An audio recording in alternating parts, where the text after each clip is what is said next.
why do even successful people, like the recent example of our Bollywood actor, and there are examples of many more some years, and of course our students who have gone to IITs in our country. And there are examples of people from very, very glamorous industry like the film industry and fashion industry. There are examples of people like that who are successful, as you rightly said. Why are they ending their lives?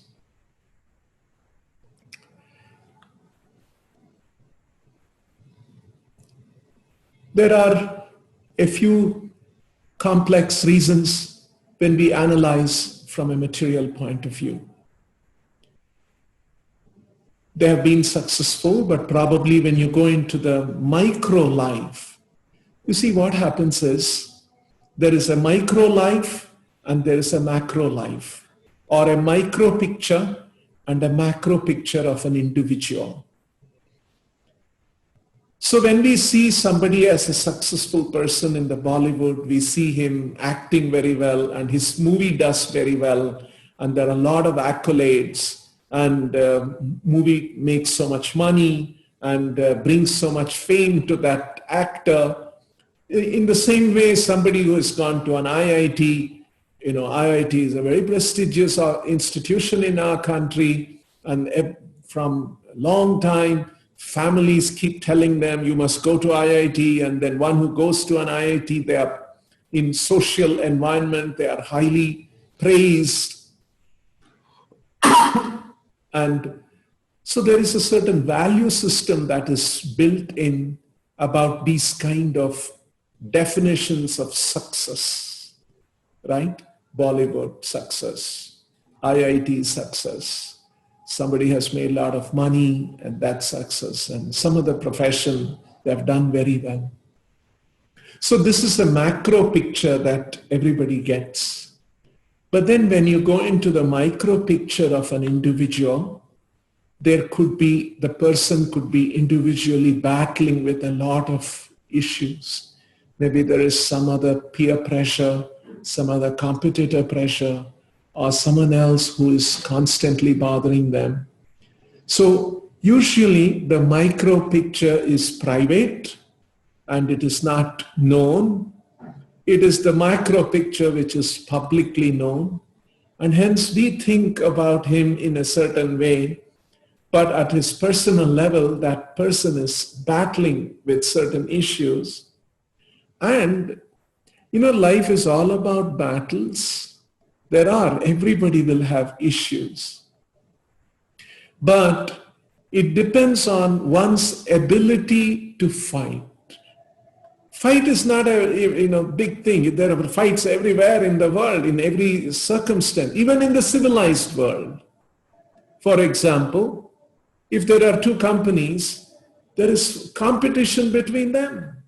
So even in a civilized world, but in industry, there is competition. In politics, there is competition. Who will emerge as the elected leader?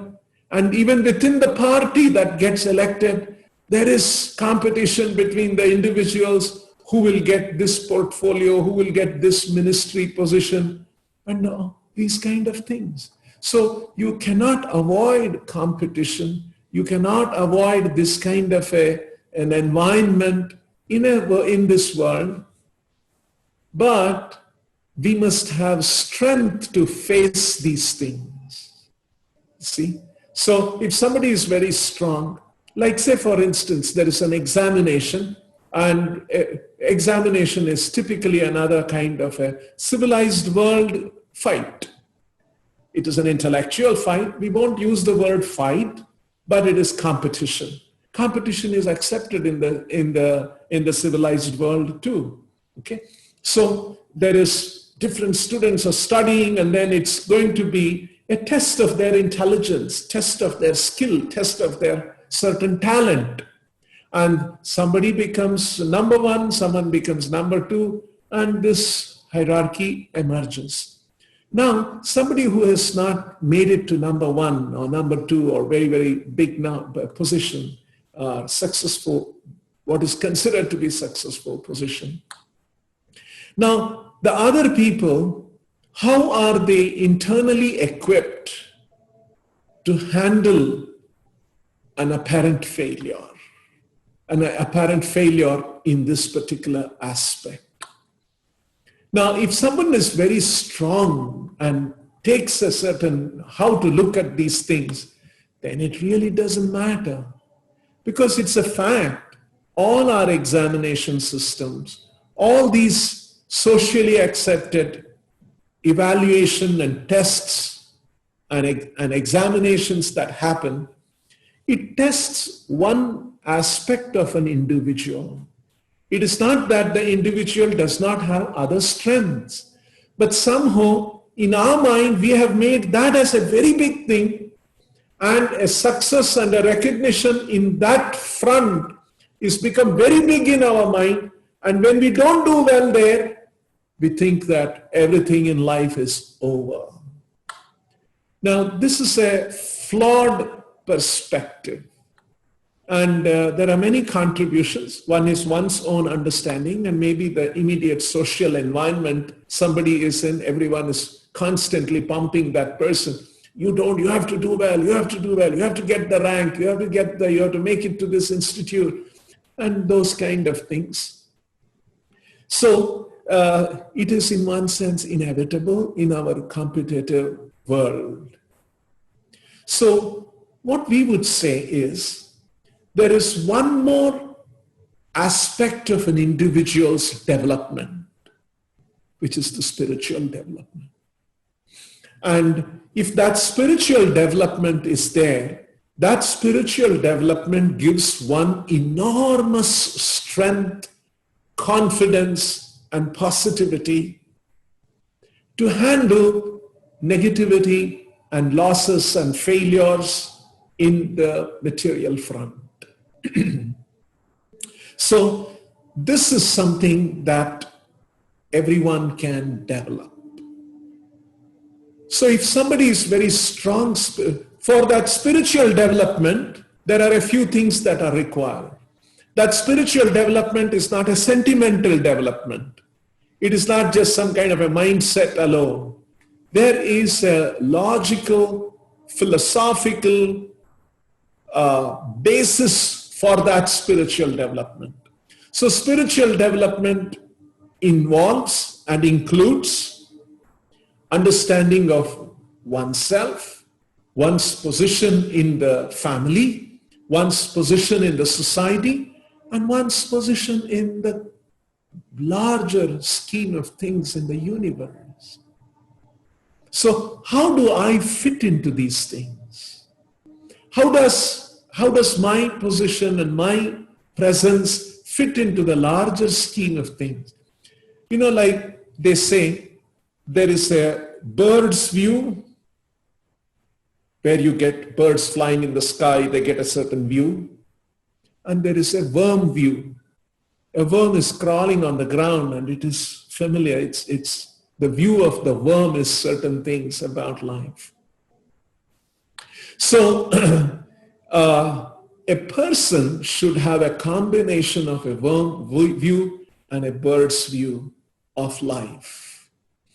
So when it is not that a worm view is adequate and a bird's view is not essential and not the other way around.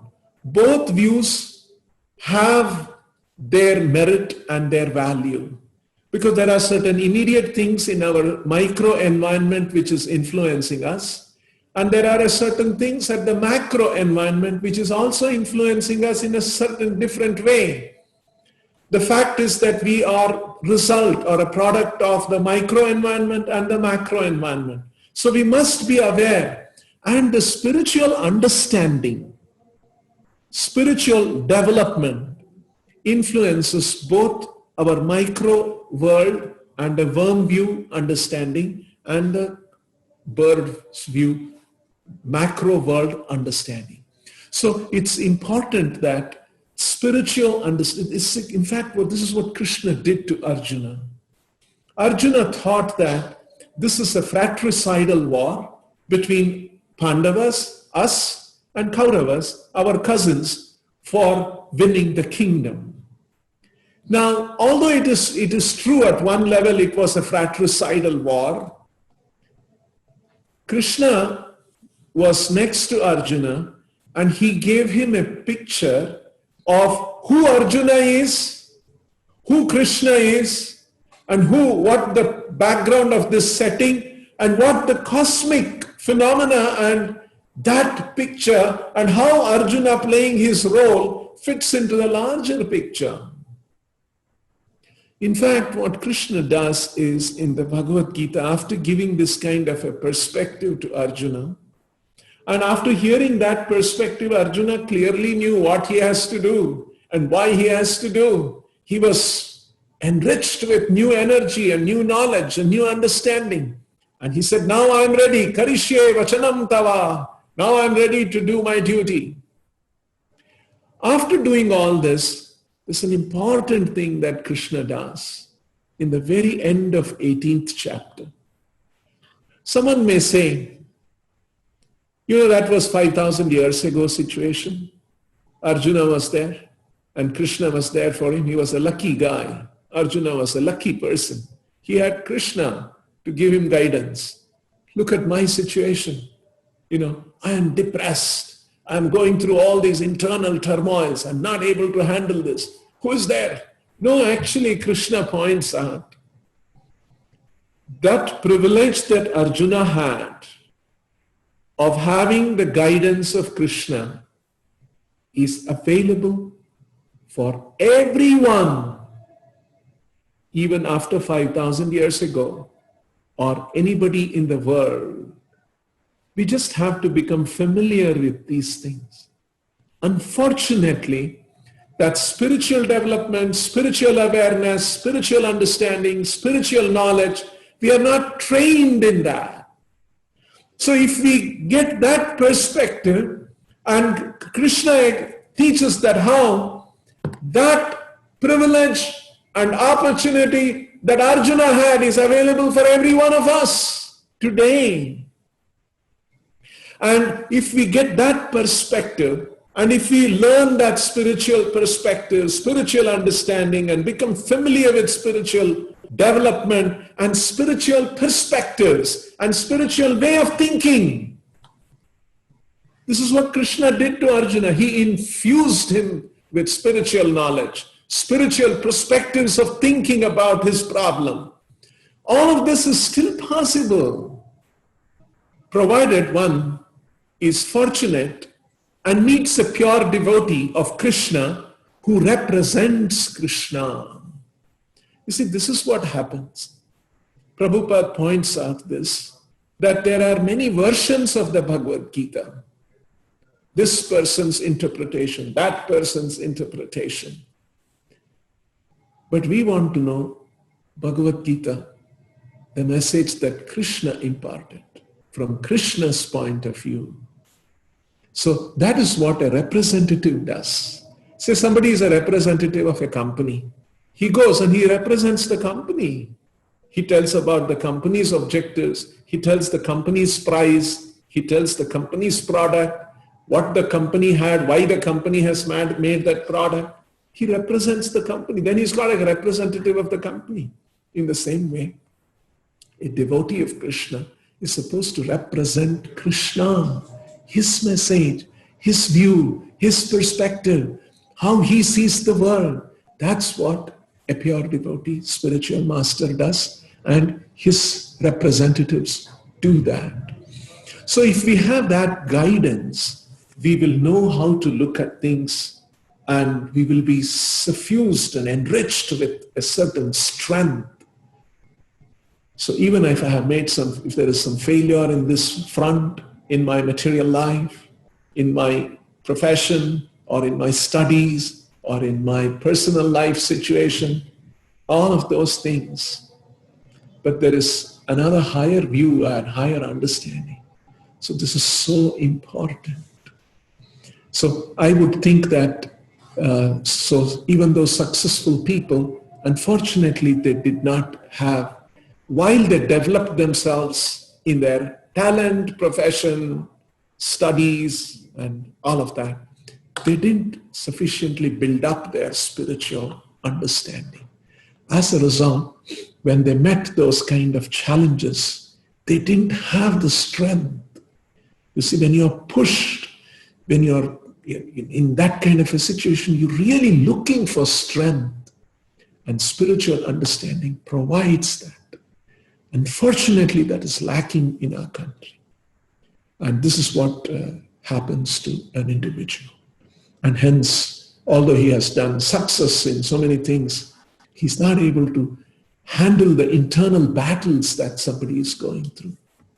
It's very sad.